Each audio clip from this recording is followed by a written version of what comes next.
शहीद आजम भगत सिंह की जन्म शताब्दी से बड़ी शहर की गर्मी बैठे किसान भरावों के बैठो। सब तो पहला मैं इस बात का जिक्र करना चाहूंगा कि अंग्रेजों को हिंदुस्तान को कटन की खातिर बहुत सारे लोगों ने कुर्बानियां दित्तियां ने, जाना लाइया ने, जेलां कट्टियां ने। इन्हां सारियां दे विचों असीं शहीद आजम भगत सिंह नूं इन्ना थां क्यों दित्ता है ते उन्हां नूं असीं शहीद आजम ही क्यों कहने आ? इस गल ने कई सवाल खड़े कीते हुए ने। जिहड़ा नौजवान हिस्सा साडा पंजाब दे विच बैठा है, इन्हां सारियां नूं क्यों लगदा है कि भगत सिंह दे कोले रिवाल्वर फड़िया होया ते भगत सिंह इस करके मशहूर है उन्हें भी सांडत से गोली मार के उन्हें खोजा। ये नाल ऐ लगदा है भी उही भगत सिंह जिहड़ा अंग्रेजी हुकूमत दे एक बड़े फौजे नूं गोली नाल अड़ाउंदा तां उही भगत सिंह असैंबली दे विच फूका बंब सिੱਟ के अंग्रेजां नूं बचाउण दा कदों किया सी। उदों फिर उन्हें अंग्रेज क्यों नहीं मारे? ये जिहड़ी गल कही जा रही है कि भगत सिंह ऐसे करके मशहूर है कि वो पिस्तौल वाला सी, वो बंब वाला नहीं सर। शहीद आजम भगत सिंह का थां तां बनया भी वो किताबां वाला भगत सिंह भी सी, वो पढ़दा सी, वो लिखदा सी, वो बोलदा सी। भगत सिंह की महत्ता साडे घोल नाल जुड़ क्यों गई? असीं अज दी शताब्दी मना क्यों रहे हां? ਉਹਦੀ ਸ਼ਤਾਬਦੀ ਦਾ ਦਿਨ ਇਸ ਅੰਦੋਲਨ ਨੂੰ ਸੰਬੋਧਿਤ ਕਿਵੇਂ ਹੋਇਆ? ਇਸ ਗੱਲ ਨਾਲ ਅਸੀਂ ਮੁੱਢ ਤੋਂ ਜੁੜੇ ਹੋਏ ਹਾਂ। ਇਸ ਲਾਈਨ ਤੇ ਖੜ ਕੇ ਅਸੀਂ ਅੰਦੋਲਨ ਲੜ ਰਹੇ ਹਾਂ। ਇਸ ਲਾਈਨ ਤੇ ਖੜ ਕੇ ਹੀ ਅਸੀਂ ਇਸੇ ਤੱਕ ਅੱਗੇ ਵਧੇ ਹਾਂ। ਉਹਦਾ ਕਿਹੜੀ ਲਾਈਨ ਹੈ ਉਹ ਜਿਹਦੇ ਬਾਰੇ ਸਾਡੇ ਬਹੁਤ ਸਾਰੇ ਸਾਥੀਆਂ ਨੇ ਜ਼ਿਕਰ ਕੀਤਾ ਹੈ ਕਿ ਭਗਤ ਸਿੰਘ ਕਹਿੰਦਾ ਸੀ ਕਿ ਦੇਸ਼ ਵਾਸੀਓ ਤੁਹਾਡੇ ਨਾਲ आजादी के नाम से कोई धोखा हो सकता है, एक समझौता हो सकता है, अंग्रेज पढ़ते पिछे हो सकते हैं। अंग्रेजों के जान तो बाद उन्हों का ही रूप दूजे रंग के इस देश की धरती में राज करूगा। ये भगत सिंह दी लिखतां कहियां ने भाई, ये भगत सिंह ने बोल के कहा 1947 यही होया। पश्चिमी बंगाल से पंजाब के हल्ला गुला होया, बड़ा टुकी हुई, लखा लोग मर गए, लखा की बेपती हुई, बच्चे बुढ़िया बलात्कार की केस हुए, बहुत सारे घर उजड़े, बहुत सारे घर बेकार हो गए। देश के उत्ते काले हाकम विराजमान हो। चलो तो लैके सन 47 तो लैके जब उन्हें सत्ता से कब्जा किया तो देश एक ऐसे दौर में भी गुजरा कि देश के लोगों को खाने वास्ते अन्न नहीं। देश के लोग अन्न कलियों भुखे मरते थे। तो जो विदेशों को जान लगे तो विदेशी बुक्स लोग जिन्हें अंग्रेजा बरतानिया भी सी, अमेरिका के होर बड़े मुल्क सीगे जिन्होंने जंगा लाइया ने एक दूसरे को मंडी की खातर, मंडियां खोल की खातर, उन्होंने भी भारत वाली मंडी की लोड़। बरतानिया साम्राज्य कब्जे तो वो भारत की मंडी को खोलना चाहते थे। उन्होंने अन्न दिता, अन्न नहीं दिता, अन्न के नाल उन्हों की लोड़ सी कि भारत की मंडी के मशीनरी बेची जाए।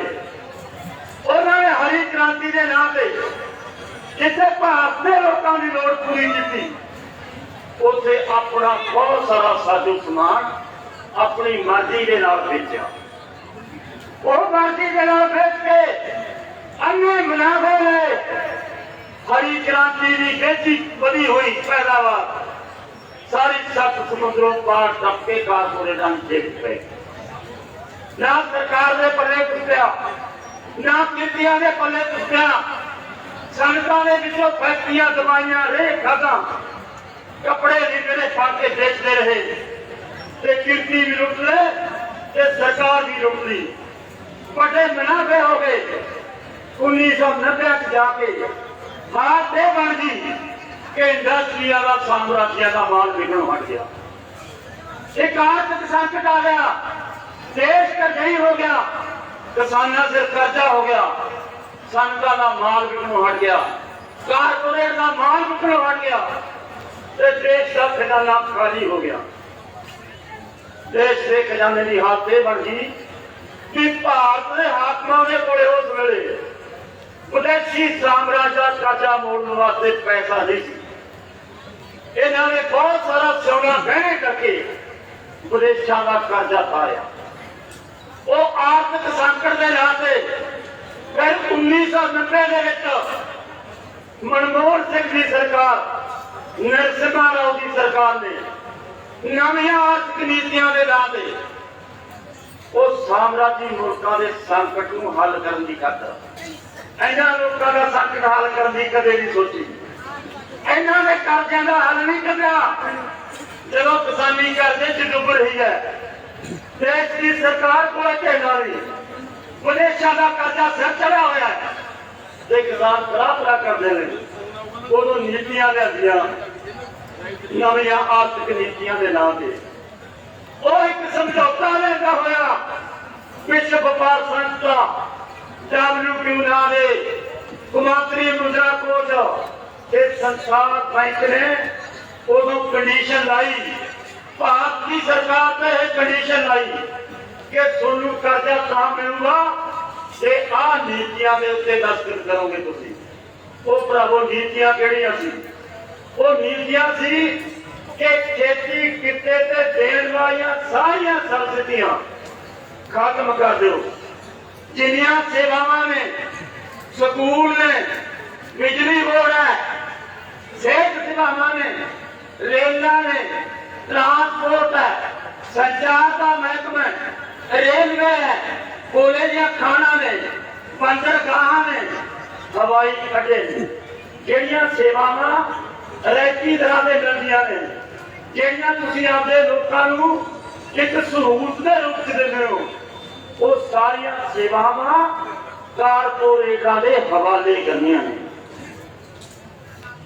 ते छोटे मुल्क दे विच जिन्ना अनाज पैदा हुंदा है पूरे भारत दे विच ओदा 5% अनाज सानू विदेशों कोलों जबरी लेना पैना भावें तुहानू लोड़ है ते भावें तुहानू लोड़ नहीं है जी सरकारी खरीद करते हो ये सरकारी खरीद बंद करनी पैनी है सरकारी मंडियां तुहानू खत्म करनियां पैनियां जेडे भंडार रखे हुए ने तुहाडे गोदामां दे ये भंडारां दे विच अनाज नहीं होना चाहिए 1990 नूं ये नीतियां दे नरसिम्हा राव की सरकार ने दस्तखत किए मनमोहन सिंह नाल है पर यह ठीक है वो नीतियां उदों नहीं लागू हुई वो 10-15 सालों के लागू करने का फैसला किया वो नीतियां होने तो बाद जब दस्तखत हो गए हो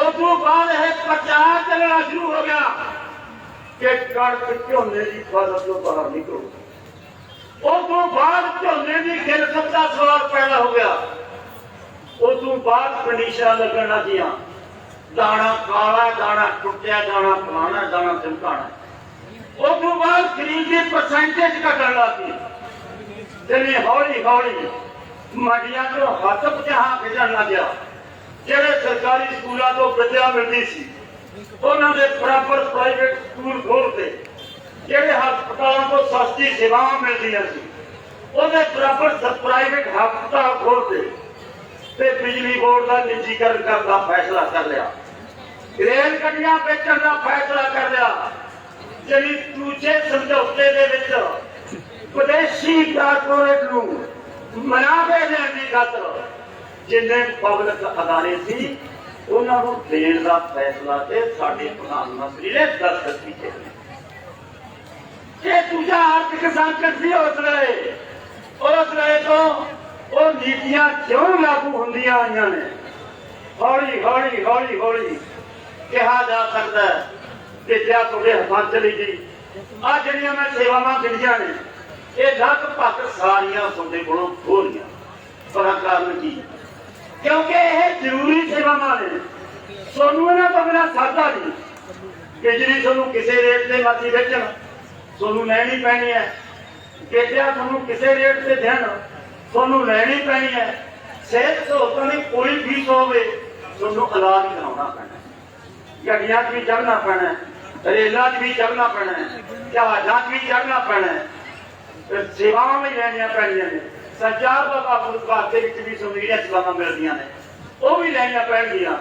यानी ये सारे के सारे इदारे कारपोरेट नूं वड्डे मुनाफे देने की खातर उन्हां शर्तां की तहत इन्हां ने वो समझौते ते भाई दस्तखत कर खास ये बन गई फैसली कि इस वेले कारपोरेट के घराने ने मुनाफे दुगने चौगुने हो गए।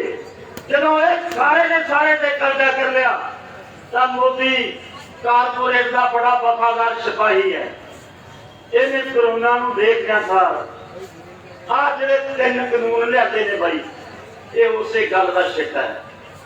ਇਹਦੇ ਵਿੱਚ ਛੱਡਾ है कि हुण ਅਸੀਂ ਸਾਰੀਆਂ ਸੇਵਾਵਾਂ ਦਾ ਟਾਰਗੇਟ ਕਰਨ ਦਾ फैसला कर लिया। मोदी साहब तैयार हो गया ते हुण ਜਿਹੜੀਆਂ खाण पीण ਦੀਆਂ ਵਸਤਾਂ ने वो भी कारपोरेट घराणिਆਂ ਦੀ मुट्ठी 'ਚ होणियां ਚਾਹੀਦੀਆਂ ਨੇ। ਉਹਦੀ खातर बनाए ने 3 कानून। ਉਹਦੀ खातर छूटां दित्तियां ने। जरूरी वस्तां एक्ट के मुताबिक कोई भी तलाक कोई भी कारपोरेट जिन्ना मर्जी माल खरीद के जमा कर ले ਉਹਨੂੰ कोई सरकार पूछ नहीं सकती कि तेरे को इन्ना ना जमा पिया देश के लोग भुखे मारते ने तू मंडी च माल खत्म नहीं लेके जाता। ਉਹਨੂੰ कानूनी तौर पर मानता मिली हुई है। यह कानून इस गल की आग्या दिंदा है। ये बराबर ही ਉਹਨੂੰ प्राइवेट मंडी की छूट भी देते। ये प्राइवेट मंडी की छूट के नाल जे अपनी मंडी च माल खरीदेगा तेरे ते कोई टैक्स भी नहीं होगा। टैक्स की भी राज करती प्राइवेट मंडी के 160 रुपये क्वांटल माल जिहड़ा टैक्स लगता वो नहीं लगूगा ते सरकारी मंडी के टैक्स देना होगा। तो प्राइवेट प्लेयर नूं 80 रुपये क्वांटल के तुहानूं वध दे के जदों वो माल खरीदूगा तो तुसीं मंडियां प्राइवेटां च माल देखोगे सरकारी मंडियां च तुहाडा माल नहीं जाना। सिक्का यह होना कि ना मंडियां च खरीद एजेंसियां ने जाना ना मंडियां च आड़तियां ने जाना ना मार्केट कमेटी ने जाना ना लेबर ने जाना ना सरकारी गोदामां दे विच खरीदिया होया अनाज जाना। जे भाई सरकारी अनाज जाए ही नहीं मंडियां तो मजदूरों को जी जनतक वंड प्रणाली की सहूलत है वो फिर कितों मिलूगी। तो जो अनाज प्राइवेटां के हवाले हो गया चाहे महंगा लेते हो तो जे कल नूं अनाज की लोड़ पै जाए किसी भी सैक्टर के किसी खाण वाले लोगों को तो प्राइवेट माल अपनी मर्जी के रेट देती है। जिवें हुण सिउआं का हाल है जम्मू कश्मीर के अजे कानून लागू नहीं होए 5 तो लैके 9 रुपये किलो तक स्यू खरीद रहा है अडानी ते मार्केट दे विच वो स्यूआं दा रेट 200 रुपये है। वो स्यूआं दा रेट 800-900 रुपये लैके 200 रुपये तक स्यू बेच रहा है। जे भरावो ये कानून लागू हो जाते हैं तो पंजाब की सारी उपजाऊ धरती कारपोरेटर के हवाले हो जूगी।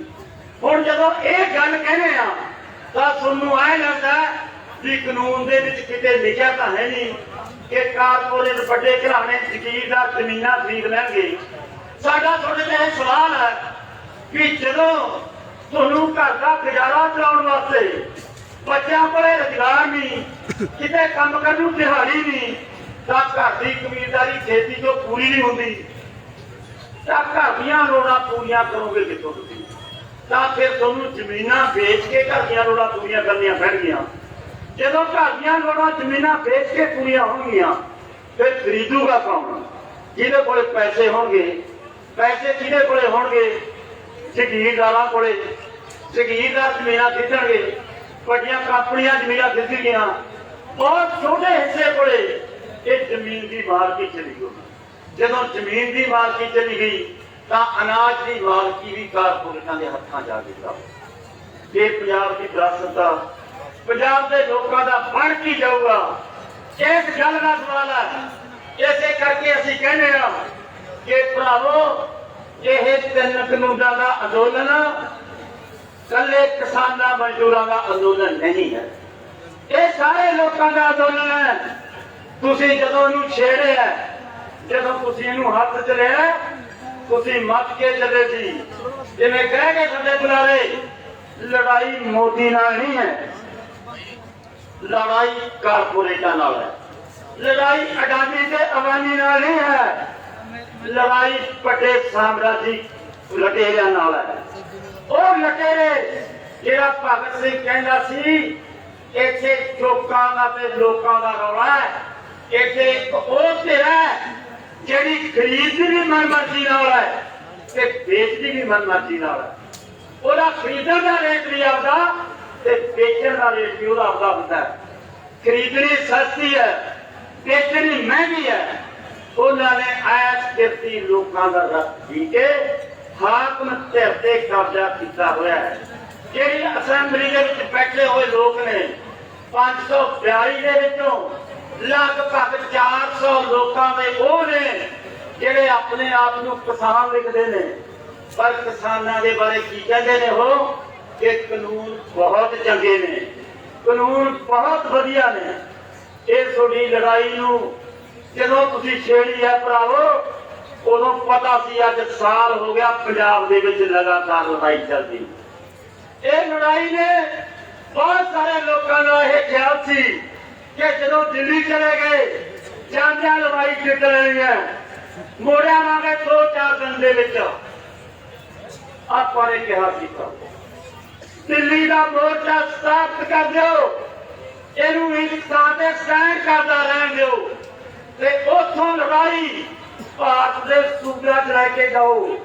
ਇਹਨੂੰ ਐਡੀ ਵਿਸ਼ਾਲ ਕਰ ਦਿਓ ਕਿ ਇਹ ਪੂਰੇ ਭਾਰਤ ਦੇ ਕਿਰਤੀਆਂ ਦੀ ਲੜਾਈ ਬਣ ਜਾਏ ਤੇ ਇਹਨੂੰ ਐਡੀ ਵਿਸ਼ਾਲ ਕਰ ਦਿਓ ਕਿ ਦੇਸ਼ਾਂ ਵਿਦੇਸ਼ਾਂ ਦੇ ਵਿੱਚ ਇਹਨੂੰ ਹਮਾਇਤ ਹਾਸਲ ਹੋਣ ਲੱਗ ਜਾਵੇ।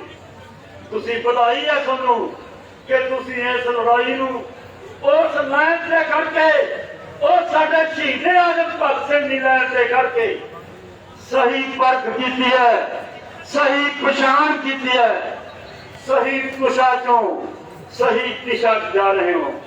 ਉਧਰ ਨੂੰ ਚੱਲਦੀ ਹੋਈ ਲੜਾਈ ਜਿਹੜੀ ਸੈਕਲਾਂ ਦੇ ਜਾਵੜੀ, ਅੱਜ ਉਹ ਮੋਦੀ ਜਿਹੜਾ ਚੌਥੇ ਜਹਾਜ਼ ਚੜ ਜਾਂਦਾ ਸੀ 10 ਮਹੀਨਿਆਂ 'ਚ 2 ਵਾਰੀ ਬਾਹਰ ਗਿਆ, ਬਾਈ 2 ਵਾਰੀ ਬਾਹਰ ਗਿਆ ਤੇ ਦੋਨੇ ਵਾਰੀ ਉਹਨੂੰ ਕੁੱਤੇ ਖਾਣੀ ਹੋਈ ਉਹਦੇ ਨਾਲ।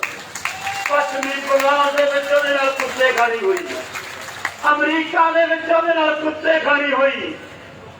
ਅੱਜ ਅਸੀਂ ਪੁੱਛਣਾ ਚਾਹੁੰਦੇ ਹਾਂ ਬਰਨਾਲੇ ਦੀ ਧਰਤੀ ਤੋਂ, ਉਹ 56 ਇੰਚ ਦੀ ਛਾਤੀ ਵਾਲਾ ਬਲੂੰਗੜਿਆ ਅੱਜ ਪੰਜਾਬ ਦਾ ਬਰਨਾਲਾ ਮੰਡੀ ਦੇ ਵਿੱਚ ਕੱਟ ਤੋਂ ਪੁੱਛਦਾ ਵੀ ਦੱਸ ਤੇਰੀ 56 ਇੰਚ ਦੀ ਛਾਤੀ ਦੇ ਵਿੱਚ ਸਾਹ ਚੱਲਦੇ ਨੇ ਕਿ ਤੂੰ ਹੋ ਗਿਆ, ਤੂੰ ਮਰ ਗਿਆ, ਤੈਨੂੰ ਲੋਕਾਂ ਨੇ ਮਰਿਆ ਐਲਾਨ ਕਰ ਦਿੱਤਾ, ਤੂੰ ਸਿਰਫ ਉਹਨਾਂ ਦਾ ਗੱਲਾ ਰਹਿ ਗਿਆ, ਤੂੰ ਉਹਨਾਂ ਕੋਲ ਦਲਾਲ ਦੀਆਂ ਵੈਣ ਜੋਗਾ ਰਹਿ ਗਿਆ ਤੇ ਤੈਨੂੰ ਕਿਤੇ ਮੂੰਹ ਦਿਖਾਉਣ ਜੋਗਾ ਨਹੀਂ ਛੱਡਾਂਗੇ। ਤੇਰੀ ਆਪਦੀ ਪਾਰਟੀ ਦੇ ਵਿੱਚ ਫੁੱਟ ਪਊਗੀ, ਤੂੰ ਪਿੱਛੋਂ ਨਿਕਲੇਗਾ, ਬੀਜੇਪੀ ਪਿੱਛੋਂ ਟੁੱਟੂਗੀ। ਦੋਸਤੋ, ਇਹ ਗੱਲ ਬੇਸ਼ੱਕ ਅਸੀਂ ਅੱਜ ਤੋਂ 5 ਮਹੀਨੇ ਪਹਿਲਾਂ ਕਿਹਾ ਸੀ ਕਿ ਸਾਡੇ ਇਕੱਠ ਬੀਜੇਪੀ ਨੂੰ ਪਿੱਛੋਂ ਨੁਕਸਾਨ ਕਰਨਗੇ। ਬੋਲਦਾ ਸੁਣਿਆ ਹੋਣਾ ਤੁਸੀਂ, ਮੇਨਕਾ ਗਾਂਧੀ ਦਾ ਸੁਣਿਆ ਹੋਣਾ ਸੋਸ਼ਲ ਮੀਡੀਆ ਤੇ ਬੋਲਦਾ, ਉਹਦੇ ਮੁੰਡੇ ਦਾ ਪ੍ਰਚਾਰ ਸੁਣਿਆ ਹੋਣਾ, ਗੁਜਰਾਤ ਦੇ ਸਾਬਕਾ ਮੁੱਖ ਮੰਤਰੀ ਦਾ ਪ੍ਰਚਾਰ ਸੁਣਿਆ ਹੋਣਾ, ਤੁਸੀਂ ਗਡਕਰੀ ਨੂੰ ਬੋਲਦੇ ਸੁਣਿਆ ਹੋਣਾ।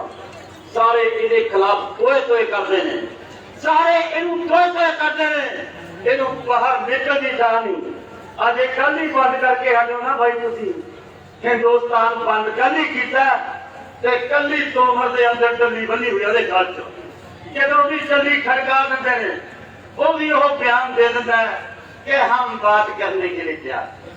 तो तेरी औकात की है, तेरी गल की है, तू चीज की है गल करने वाली।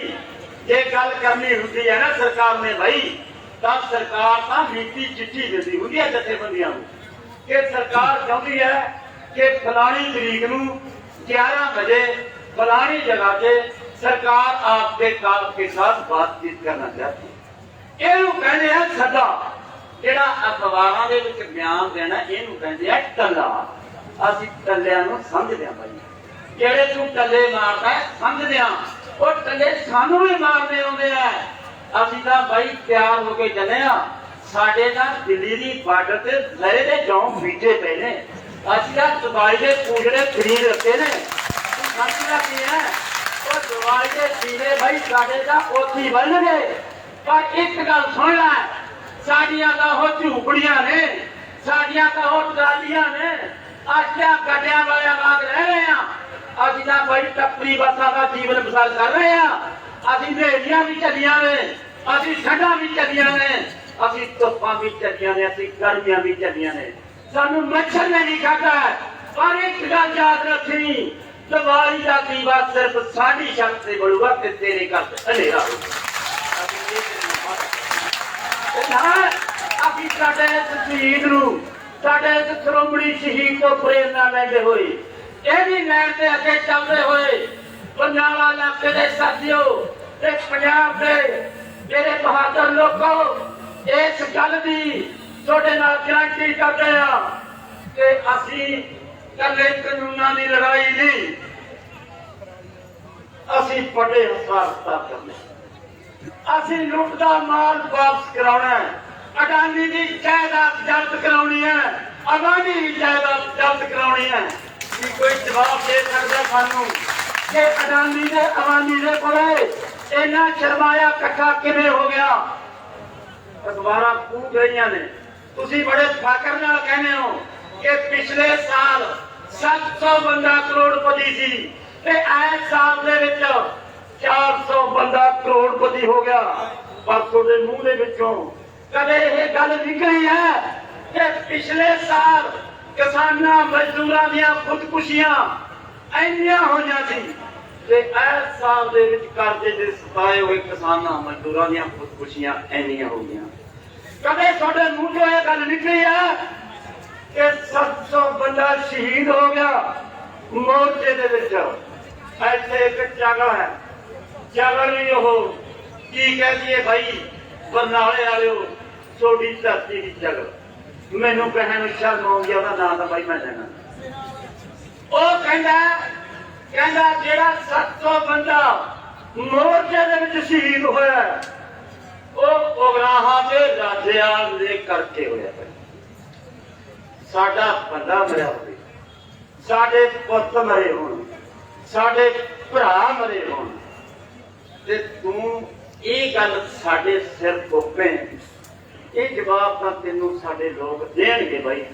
ਜਿੱਦੇ ਕਦੇ ਮੈਦਾਨ ਚ ਟੱਕਰ ਉਹਦੇ ਤੈਨੂੰ ਅਸੀਂ ਜਵਾਬ ਦੇਵਾਂਗੇ ਕਿ ਮਰਨ ਵਾਲਾ ਪੁੱਤ ਕਿਹਦਾ ਸੀ ਤੇ ਮਰਨ ਵਾਲਾ ਭਰਾ ਸਾਡਾ ਕਿਹਦਾ ਸੀ, ਉਹ ਕਿਹਦਾ ਸੀ ਜਿਹੜਾ ਗੱਡੀ ਦੇ ਵਿੱਚ ਜਿਉਂਦਾ ਸੜ ਗਿਆ, ਉਹ ਕਿਹਦਾ ਸੀ?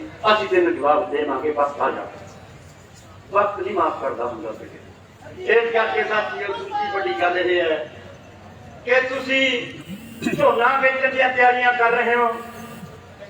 हुकूमत वालों फरमान आए ने भी फर्दा जमा कराओ ते फिर झोना बिकूगा। साडी जथेबंदी ने फैसला किया कि किसी भी साथी ने फर्दा नहीं जमा कराउणियां ते झोना बेच।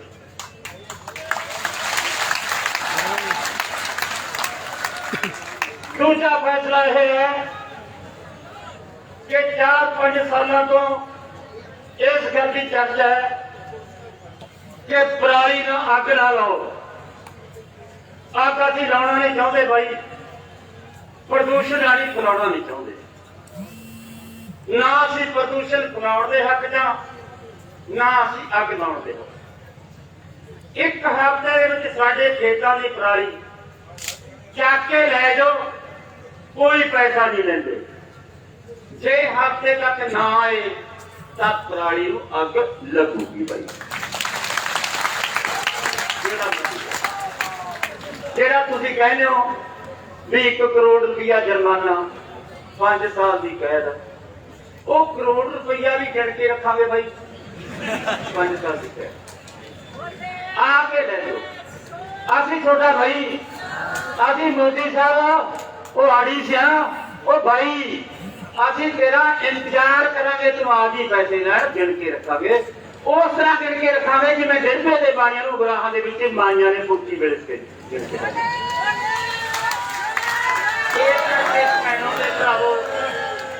ਧੰਨਿਆ ਭਾਈ ਤੁਹਾਡੇ। ਮੈਨੂੰ ਤਾਂ ਮੈਂ ਝੱਡਾ ਸਿੰਘ ਨਾਲ ਗੱਲ ਕਰੀ ਜਾਂਦਾ ਸੀ ਵੀ ਯਾਰ ਜਿੰਨੀ ਕਰਨੀ ਹੈ ਅੱਜ ਤਾਂ ਬਈ ਕੋਈ ਨਾ ਕੋਈ ਬੰਦਾ ਸਾਡਾ ਫੁੜਕੂਗਾ, ਪਰ ਬਾਰੇ ਬਾਰੇ ਜਾਈਏ ਤੁਹਾਡੇ ਭੈਣੋ ਤੇ ਬਾਰੇ ਬਾਰੇ ਜਾਈਏ ਤੁਹਾਡੇ ਵੀਰੋ। ਇੱਥੇ ਸਾਡਾ ਸਾਥੀ ਕਰਿਆਣੇ ਦਾ ਬੈਠਾ ਹੈ ਜੋਗਿੰਦਰ ਸਿੰਘ ਨੈਣ, ਕਾਸੀ ਰਾਮ ਦਾ ਮੁੰਡਾ। ਕਿਉਂਕਿ ਅਸੀਂ ਹਰਿਆਣੇ ਦੇ ਯੂਪੀ ਦੇ ਇਕੱਠਾਂ 'ਚ ਗਏ ਹਾਂ, ਤੁਸੀਂ ਵੀ ਸਾਰੇ ਮੁਜ਼ੱਫਰਪੁਰ ਰੈਲੀ ਦੇਖ ਕੇ ਆਏ ਹੋ।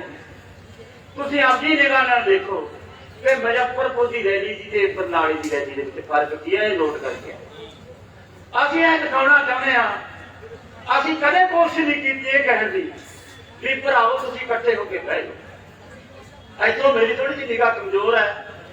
ਮੈਂ ਜਿੱਥੋਂ ਤੱਕ ਮੇਰੀ ਨਿਗਾਹ ਜਾਂਦੀ ਹੈ, ਜਿੱਥੋਂ ਤੱਕ ਸਾਡੇ ਟੈਂਟ ਲੱਗੇ ਹੋਏ ਨੇ, ਆ ਬਾਰਿਸ਼ ਕਰਕੇ ਥਾਂ ਗਿੱਲੀ ਹੋਣੀ, ਭਰਾ ਖੜੇ ਹੋ ਗਏ, ਤੁਸੀਂ ਸਾਰੇ ਦਾ ਸਾਰਾ ਇਕੱਠ ਬੈਠੇ ਭਾਈ। ਇਸ ਗੱਲ ਦਾ ਤਕਰੀਰ ਨਾਲੋਂ ਵੱਡਾ ਅਸਰ ਪੈਂਦਾ ਹੈ। ਇਹ ਉਹ ਅਸਰ ਪਾਉਂਦੀ ਹੈ ਕਿ ਜਨਤਾ ਕਿਹੜੀ ਹੈ ਭਾਈ। ਥੋੜੇ ਯਾਦ ਹੈ ਇੱਕ ਵਾਰੀ ਆਪਾਂ ਨਥਾਣੇ ਬੈਂਕ ਘੇਰਿਆ ਹੋਇਆ ਸੀ, ਗਰਮੀ ਦੀ ਰੁੱਤ ਦੇ ਵਿੱਚ ਬੈਂਕ ਦਾ ਮੈਨੇਜਰ ਘੇਰਿਆ ਹੋਇਆ ਸੀ ਤੇ ਉਹਨਾਂ ਨੇ ਹਮਲਾਵਰ ਦੀ ਤਿਆਰੀ ਕਰ ਲਈ। ਉਹ ਵੋਟ ਮਾਰਨ ਲੱਗੇ, ਤੁਸੀਂ ਮੂਕੇ ਲੈ ਕੇ ਐ ਪੱਲੇ ਮਾਰਨ ਲੱਗੇ। ਉਹ ਹੌਲੀ ਹੌਲੀ ਉਹਨੇ ਸੋਚਿਆ ਵੀ ਯਾਰ ਇਹ ਤਾਂ ਬੰਦੂਕਾਂ ਤੋਂ ਨਾਲ ਨਹੀਂ ਡਰੇ, ਇਹਨਾਂ ਦਾ ਕੀ ਬਣੂ। ਯਾਨੀ ਅੱਧੇ ਪੌਣੇ ਘੰਟੇ ਬਾਅਦ ਐਸਡੀਐਮ ਆ ਕੇ ਛਡਾ ਕੇ ਲੈ ਗਈ, ਕਹਿੰਦੀ ਤੁਹਾਡੀ ਤੜਕੇ 7 ਵਜੇ ਬੰਦੇ ਛੱਡਾਂਗੇ। ਐਂ ਦੇਖਦੇ ਹੋ ਬਾਈ ਤੁਸੀਂ ਆ ਜਿਹੜਾ ਤੁਹਾਡਾ ਸੰਕੇਤ ਆ ਨਾ ਐ ਬੈਠਣ ਦਾ, ਜਿਹੜਾ ਤੁਸੀਂ ਐ ਟਿਕ ਕੇ ਬੈਠਦੇ ਹੋ, ਤੁਸੀਂ ਟਿਕ ਕੇ ਸੁਣਦੇ ਹੋ, ਤਾਂ ਇਹਦੇ ਤੋਂ ਇਹ ਜ਼ਾਹਰ ਹੁੰਦਾ ਵੀ ਤੁਸੀਂ ਬਾਈ ਕੋਈ ਕਿਰਾਏ ਦੇ ਲਿਆਂਦੇ ਹੋਏ ਬੰਦੇ ਨਹੀਂ ਹੋ। ਤੁਸੀਂ ਪੈਨਸ਼ਨਾਂ ਦੇ ਲਾਲਚ ਨਹੀਂ ਆਏ, ਤੁਸੀਂ ਆਪਣੇ ਬੱਚਿਆਂ ਦੀ ਨੌਕਰੀ ਲਵਾਉਣ ਵਾਸਤੇ ਨਹੀਂ ਆਏ, ਤੁਹਾਨੂੰ ਦਾਰੂਆਂ ਭੁੱਖਿਆਂ ਦੇ ਕੇ ਨਹੀਂ ਲਿਆਂਦਾ, ਤੁਸੀਂ ਕੋਈ ਰਾਸ਼ਟਰੀ ਪਾਰਟੀ ਦੀ ਰੈਲੀ 'ਚ ਨਹੀਂ ਆਏ, ਤੁਸੀਂ ਆਪਣੇ ਸ਼ਹੀਦ ਸ਼੍ਰੋਮਣੀ ਸ਼ਹੀਦ ਨੂੰ ਸ਼ਤਾਬਦੀ ਦਿਵਸ ਤੇ ਉਹਨੂੰ ਸਲਾਮ ਕਰਨ ਆਏ ਹੋ, ਉਹਦੀ ਲੈਣ ਨੂੰ ਲਾਗੂ ਕਰਨ ਆਏ ਹੋ ਤੇ ਆਪਣੇ ਸਾਹਮਣੇ ਖੜੇ ਦੁਸ਼ਮਣ ਨੂੰ ਬੰਗਾਰਨ ਆਏ ਹੋ। ਇਸੇ ਕਰਕੇ ਅੱਜ ਧਰਤੀ ਤੋਂ ਆਪਾਂ ਫੇਰ ਐਨ ਲੈਣੇ ਆ ਕਿ ਜੰਗ ਜਿੱਤਾਂਗੇ ਦਿੱਲੀ ਦੇ ਵਿੱਚੋਂ, ਜਦੋਂ ਮੁੜਾਂਗੇ ਗੱਜਦੇ ਆਵਾਂਗੇ, ਭੱਜਦੇ ਆਵਾਂਗੇ, ਜੰਗ ਜਾਰੀ ਰਹੂ, ਲੁੱਟਿਆ ਹੋਇਆ ਸਾਰਾ ਵਾਪਸ ਮਾਲ ਫੜਾਵਾਂਗੇ। ਧੰਨਵਾਦ। ਕੱਤੀ ਲੋਕਾਂ ਦਾ ਜ਼ਿੰਦਾਬਾਦ। 10 ਮਿੰਟ ਐਸੇ ਤਰ੍ਹਾਂ ਹੀ ਬੈਠੇ ਰਹਿਣਾ ਹੈ। ਗੀਤ ਸੁਣਨ ਤੋਂ ਬਾਅਦ ਜਾਵਾਂਗੇ, ਕਮੋਰ ਭਾਜੀ ਆਉਣਗੇ, ਨਾਲ ਦੀ ਨਾਲ ਇੱਕੋ ਗੀਤ ਹੈ ਇਹਨਾਂ ਨੇ ਉਹਦੀ